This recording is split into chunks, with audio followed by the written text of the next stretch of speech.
right, this mic's working great. So I'm Stan Guzik at S&P Global. I'm a Chief Technology Officer for our Commodity Insights business, and it's an honor to be, having this fireside chat with John Liu, the head of product at, for Web3 and blockchain at Amazon Web Services. Great. Thanks for having me. I guess I'll go over here. Social distancing there's a is not so podium. important much. So John, there's a lot of excitement in 2021 and 2022, but a string of setbacks such as, the implosion of FTX. Anytime we turn on the television, we see Sam Bankman-Fried, the trials that are going on, in a number of issues with centralized crypto exchanges. So the market seemed to cool substantially. What do you think happened, and what's the effect on industry adoption? Yeah, so what you saw in 2021 really was billions of dollars flowing into a space that was largely unconstrained by regulations. So that's good in the sense that you have innovation moving very quickly. But then what happens when you have finance tied in is you create pockets of risk that's not sustainable. Right? Too much leverage going in one place. And that's not going to last, which is what we saw in the form of FTX, we saw in the form of Terra and Luna. So there was almost a reset of the industry. However, the technology underneath it, I think we're seeing, is still valid. The concept of cryptocurrencies as some type of more efficient asset to maybe diversify your holdings or maybe process your payments, that's still also very valid. So we're seeing progress moving on those fronts. Right? So the adoption's slowed, but we still see progress. And some of the signs that we see that the momentum is continuing and it's still moving forward is BlackRock filing for the Bitcoin ETF in June. Can you explain what's going on with that, what's happening in that space? Yeah, BlackRock has a big name to it, of course, but ETFs itself is pretty much a gateway to mainstream liquidity. Right? And I think it holds true for cryptocurrencies as well. If you're just a company that wants to get cryptocurrency exposure, you don't have to go and build specialized blockchain infrastructure. You don't have to wait and get specialized licenses, which is just still hard to figure out. What do you have to actually get licensed in which state? Now it's an ETF. Anyone can just go buy it. It's almost like a stock, right? It makes it a lot easier to come in. So I think that's the excitement behind it, and which is also why you saw once BlackRock filed, it almost opened the gateway for 10 other institutions to file more cryptocurrency ETFs. Bitcoin was the first, Ether is now the second. And that's going to inject fresh liquidity into the space. And hopefully, whether the market goes up or down, it doesn't really matter. What matters is there's going to be more adoption of cryptocurrencies from that. So, with my, let's say my parents who would like to invest, they're afraid to go on these centralized exchanges. And like myself, I do go on centralized exchanges, but I take everything off on cold storage, and then I have to write my passwords down on little pieces of paper, and I put it in safes, or I actually have a safety deposit box with these passwords. I don't see my parents doing that, but I do see my parents buying an ETF. Yeah, you're a very advanced crypto user already. You've worked through the basically low-level use of actually protecting your assets, but now as a consumer, you're just buying a stock, in essence, right? Getting not just the exposure to the cryptocurrencies, but also when you start thinking about the next level of ETFs, they're going to be baskets of these things, right? I want specialized sectors. Maybe it goes as far as I want specialized layer one type of exposures. Great, there's an ETF for that, right? I want specialized zero knowledge type of ETFs. Great, there's an ETF for that too. Great. So we're also seeing institution use stablecoins, and specifically, the PayPal PYUSD announced in early August of this year. Can you tell us a little bit more about stablecoins? Yeah, stablecoins also has some history, just like any innovative technology. There was some news around Terra Luna. I think that dominated a lot of the landscape back in 2021, was it? It was like 2021 or early 2022, rather. And the difference is there are different types of stablecoins that are used. There's algorithmic stablecoins, which are partially backed, uses more like an algorithm technology behind to peg the value, versus fully backed stablecoins, which actually hold the assets behind it. And the assets that it hold could be cash and cash equivalents, or something that's less liquid than that. Now, PYUSD is actually a regulated stablecoin, and it's fully backed by cash and cash equivalents. So there's that almost trust behind it, and it's really just a tokenized version of a dollar with assets behind it as well. What I think pushes stablecoin forward with this launch is PayPal's bringing the Web3 innovation into its network of tens of millions of merchants, hundreds of millions of consumers. We don't know how fast that's going to happen, but they're actually bringing this digital currency already for a network of people to work with. Sorry, this is better. Great, now we got my sound. And not only can you use this PYUSD in their network, you can also use it in the Web3 native applications too. It's not a closed network, right? It's actually launched on the public blockchain Ethereum, so you can use it in distributed applications like Curve or any of these other lending apps.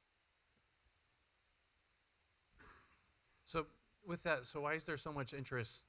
Well, let me even step back. So in Luna's case, this new crypto economic model, and there was unproven risk. It basically got, Luna got ahead of itself. Yeah, the technology, the concept I think is sound, right? Hey, do you trust that this stablecoin should maintain a value, provided that it has a list of assets underneath it that's growing? And based on the supply and demand, we adjust how much is minted or created, and then we adjust how much is burned, right? Unfortunately, the market's not mature enough where that trust stays. So immediately if there's a fear, it's very easy to just kind of cycle into this death spiral. Like if you back it with your own assets, with the chain that's on your own asset, probably not the best idea. I think that was part of the downfall of what we saw with Terra and Luna. Great. And then, so for PayPal, why is there so much interest now? There's always been an interest towards more efficient payments. Finance has always been about efficiency. How can we move money faster? And what you're seeing here is stablecoins provides that. It operates at fractions of a cent, and it settles almost instantly. And if you compare it to traditional methods, it could be wire transfers. It's always a fun one to compare it to, right? But that's still going to take a few days to settle behind the scenes, right?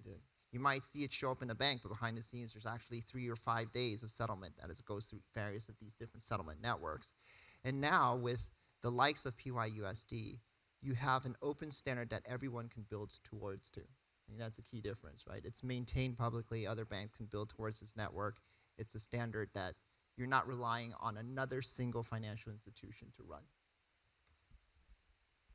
So, the other topic that we've been recently hearing about is asset tokenization. And what is taking taking any asset, digitizing them on a blockchain so it could be more efficient, more transparent, settle faster. So I remember in 2018, asset tokenization was already supposed to transform finance with liquid assets such as real estate being tokenized, but that never took off. Why is there so much interest now? Like anything, I think there's value in examining why it didn't take off then versus comparing to what we're seeing now. So one of the ideas with blockchain at the time is, wow, you can bring liquidity to illiquid assets. That sounds great, right, in concept. I tokenize it, I can trade it with anybody, and I can fractionalize it. Everyone's going to have a secondary market to that. Unfortunately, in practice, there were a few things that actually slowed down the tokenization process back in 2017. When you try to tokenize a real estate, there's a finite supply that's ready to be tokenized. Okay, so let's say you tokenize a building for $100 million. That's pretty good. That's a good proof of concept. Where's your next $100 million coming from? In financial institution, you're constantly supposed to be adding hundreds of millions of dollars every day, right? So your pipeline keeps flowing. And that kind of, on the supply side, there wasn't enough people who were willing to supply this real estate or whatever asset was being tokenized. And on the buyer side, there was no infrastructure set up to buy tokenized digital assets. Remember back in 2017-18, who was providing custody, right, for digital assets? There were very few players then. So this time around, one of the benefits is, well, we've got a 5% risk-free rate. That definitely helps to tokenize some treasuries. And this is liquid. This is a liquid asset. hundreds of millions every day coming into the industry, right? And it's an easy to understand asset as well. It's low risk. So now you've got a bridge that brings traditional finance into this digital asset space. Is there a risk to tokenized treasuries? Minimal, right? People are like, yeah, okay, I can check that as well. And who are the names behind these tokenized assets as well? Some pretty big ones, like Franklin Templeton's definitely a big name that's issued. Great, that's another checkbox. And is there technology now that lets me hold these digital assets? Yeah, there actually is. There are a lot of custody providers now. They've advanced a lot more from beyond the cold wallets that you had and write your own keys, etc. Now they've got warm wallets with multi-party compute protocols and all those. It's great. Again, much easier to do. So it's a very exciting time to see the resurgence of tokenized assets. Yeah, it's also about the cold wallets, and then every once in a while I'll plug my USB key into my computer, and then I get all the firmware upgrades and all the software upgrades for my cold wallets. So in summary, we have seen the use cases for holding cryptocurrency as alternative investments, using stable coins for settlement, and asset tokenization driving institutional adoption.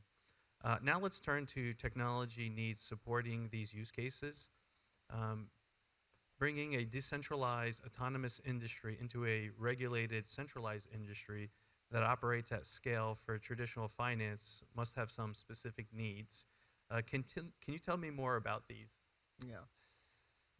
The good news with blockchain, as you said, it's decentralized. It's got all these servers and information all over the world. The challenge with that is you have to make sure you're seeing the right state of this blockchain, number one, right? You have to always understand, hey, is the transaction actually settled? Am I connected to the right version of the blockchain? Because there's all this nuances of like consensus and chain versions and whatnot. So enabling that to operate at scale is still quite challenging for institutions. You have to set up these fleets of nodes so that you can remain connected to the blockchain itself. This is almost like you're working with low-level servers again from back in the early days, right? You make sure you're connected to the stock exchange. You don't want to lose the signal there. Or suddenly your server goes down in one region, you better make sure you're resilient in another region. So people have to do the same thing with blockchain as well. The challenge here with blockchain is not only do you have to maintain these nodes, you have to make sure that their versions are being kept updated. So you have to upgrade their software patches, because if you don't, there's a chance you might be sending transactions to the wrong version of a chain, which means you're putting your actual digital assets at risk. So you have to put in place this type of resilient infrastructure management around that. So on the, we'll just stay a little bit longer on the infrastructure topic. It's a subject that's near and dear to my heart. So, there's a number of, let's say it's these institutions are building out. You have layer one protocols, whether it's straight directly on Ethereum or other layer one protocols, and there's this industry layer two protocols. So the industry there's a proliferation of these layer ones, layer twos, and a number of different companies that are building out these layer ones and layer twos. And then there's technology to like bridge from one version of an industry's blockchain to another version. Like how does an institution, if they're going to be building something like this, how do they make sense of like which blockchain providers will last long term? Yeah, that's part of the challenge, right? It's still at the end of the day an emerging technology. That's what we have to think about. Now, there's a lot of terms that we throw here: layer one, layer two. Why don't we just draw some analogies back into like traditional finance as well, right? Like layer ones are going to be your main transaction networks, and there are a variety of different standards that you can use against them. One thing that has emerged as a standard is probably Ethereum standard. A lot of the layer one chains, regardless of what they actually use, they're EVM compatible or Ethereum compatible. So an asset that you create on this chain can easily or more easily be ported onto another chain. That's a key part of the layer one ideal. The layer two is almost like a dedicated network in the financial transaction world today, right? I have a dedicated local network of a bunch of banks. They settle a bunch of things. They might maintain certain privacy, higher throughput, and periodically they batch settle that at the end of the day to a clearinghouse. And so that's almost similar to what a layer two does, right? They take a bunch of transactions off the main chain, do whatever it is they need. You're now achieving thousands to tens of thousands of transactions per second. and periodically you batch settle that onto maybe the Ethereum main chain again. So you inherit all the security decentralization of that main chain as well. So that's kind of the analogy of all these different like protocols that you hear about. I think the important thing when you have to consider what technology do you use is, right, is it interoperable with the main chains that there are out there? Right? That's the first question you should be asking yourself. What is the standard that's emerging? I mentioned earlier, it seems to be Ethereum. So let's just make sure, there's a way that I can create smart contracts and be compatible with that main chain there is out there. And the second one is, well, how much throughput do I really need to handle, and how much privacy do I want? Right? If it's like, hey, you know what, the current public blockchains like Ethereum works just fine for me because I'm tokenizing, I don't know, some big asset that transacts maybe 10 times a day. Well, okay, sure, go put it on Ethereum. But if you're doing payments, or you're maybe even tokenizing those small treasuries where you're trying to say, I want to transact very often, well, look at what layer 2 chains do. It's great. Very, very insightful. So just staying on the infrastructure side and custody, in the DeFi world, there's so many different whether it's wallets, you have cold storage, non-cold storage. There's different wallet providers. Any thoughts about on institutions about custody, KYC, wallets, on chain, off chain? Yeah, that's lots of areas that you touched on over there. There's the custody side, like the technology underlying the custody. And in this front, it's advanced from beyond just that cold wallet system, right? I keep falling back to the multi-party compute protocols, which is you generate a private key which to control the wallet, but you generate them in separate shards, right? And so when you generate in separate shards, it allows you to create like a multi-signature bank account. Again, that's an analogy that you're probably very familiar with, right? Certain one of these key shards can come together to control the actual account itself. And so the custody now, what that enables is I can store my key at the custody provider itself, and a portion of the key I can store at the end consumer. So I also have control of the asset, but I inherit some of the security and stability and ease of use by storing my asset at a centralized digital custodian. Right? That's the technology side of things. There are a lot of other ones, but that's one I'm calling out. And there's also kind of the KYC AML side that you mentioned, right? Well, in order for you to transact as a regulated institution, how do you actually balance decentralized anonymous transactions with meeting to meet your security risk policies? On this front, you have these single sign-on type of solutions where it says, hey, how can I bring in my off-chain identity and data and link it to my on-chain wallets? Right? So that kind of ease of use makes it a lot simpler now to say, bring on all the driver's license, identity, trades, bank accounts, link it to the account addresses that I'm transacting with, but still keep all that sensitive data separate and keep it private, if you will. So let's say we spoke many topics here in the industry right now. What have you seen that's I wouldn't say who, but which projects have you seen that are actually getting it right today?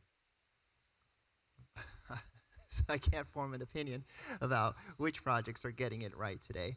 I will say the projects that are focused on balancing institutional needs, the scalability, along with the innovation, those are the ones that are getting it right? So there's scalability is always a big issue. We need to process thousands to tens of thousands of transactions per second. Right? So make sure that's a high consideration. The KYC, the regulated institutions, how do we make it easy for institutions to plug in so that their transactions can be monitored, so it's easy to create risk scores, but still respect the privacy of the individual? And that's another key factor. Then you have the tooling that goes with, like the projects that are saying, well, let's make it simple for you to create assets on the blockchain itself. You don't have to work low level with the smart contracts. We'll take care of all that work for you. There are a couple platforms that we work with where they abstract away all that complexity. It's almost like you say, I want to issue this type of token with this much liquidity, and it has to have these simple custom functions. It's like a form that you fill out. And it takes care of all the smart contract writing behind the scenes, and it deploys onto the chain that you want. I think those are very successful types of projects. So now let's say, we hear the word DeFi, distributed finance, these DeFi systems. So let's say the public layer one, let's say the public Ethereum, there's nodes running all over the world. But now we go into like these layer twos, and like you mentioned, these are transactions that are being done at a layer two, and they settle onto the layer one. Mhm. But as institutions build out these applications leveraging, let's say layer twos, how decentralized is it really, or are we seeing solutions move more centralized? There's the current state of the world and there's the eventual state of the world. I mean, for layer two solutions today, there does seem to be some centralization because you have to get it up and running. But again, that's just how it is, right? It's like the old days with layer one. There was some centralization in order to get the chain up and running. Then as people started using it, you're starting to have thousands and thousands of nodes and decentralization takes over. So I see a similar path here with the layer two protocols where you need a certain expertise to run these layer two, we'll call it the sequencers. I mean, there's a bunch of technology underneath it, but you need a certain sophistication to run this. And once it gets proven, you can start distributing, decentralizing that out. Is that a concern now? I think it's less of a concern because over the last 5 or 6 years, you've seen the technology prove itself out, right? It's like, great, the blockchain technology does work, right? We know that there is a path towards decentralization. For now, we'd rather have the trusted individuals run the centralized aspect and then slowly decentralize out when the time is right. Great. So how do you see? We only have a few minutes left. How do you see? What do you see the future of like regulation in this space? It's still going to move at an uneven pace, but one thing that the regulators seem to be doing is they are moving forward, right? I mean, you can take it to the extreme where it's like, wow, they're going to shut off cryptocurrency completely, but I haven't seen that. I've seen some kind of constraints like, hey, you kind of gone a little too far. Let's rein it back in, and let's bring in the proper guardrails, protections, so that the average investor, your mother, for example, as you were saying earlier, can feel safe when they're trying to buy these cryptocurrencies, right? And you have to continue to separate out some of the more speculative use cases that there are out there. Just like you do in traditional finance, there's, triple C bonds or anything like that, right? I'm just getting to that mindset. There's going to be triple C type of cryptocurrency projects, and there's going to be the triple A type of cryptocurrency projects, and those are the ones that are safe for a retail investor to get into. But you need the regulations around there to make sure that happens, right? Without regulations, it's just anything. It's like, oh, cool technology. So this will be my last question. And by the way, this is not scripted. This question is coming like right off the top. Where do you see institutions specifically around crypto in the next 3 to 5 years? What's the vision? Which type of institutions are you asking about? One thing I do see institutions doing is they will be accepting digital assets, right? And when I say that digital assets, it could be any form of digital assets. It could be stablecoin payments. It could be tokenized treasuries. And it could be also, of course, Bitcoin's already they're accepting that today. But I think it should move onwards to the other type of emerging tokenized assets like non-fungible tokens. When it comes to loyalty platforms or engagement platforms, that becomes a new asset, right? The mindset where a sneaker can be digitized and it has a value, it has ongoing utility, right? It all just starts blurring together as to something that exists on a blockchain, right? Great. Well, to wrap it up, I just want to say, John, thank you for your insights. It was a pleasure talking with you about the 3 major drivers to unlock institutional adoptions. It's tokenizing assets. Whether it's NFTs, ETFs, settlements, as well as the importance of enterprise-grade infrastructure. Thank you for those insights. Appreciate it. Thank you, Stan.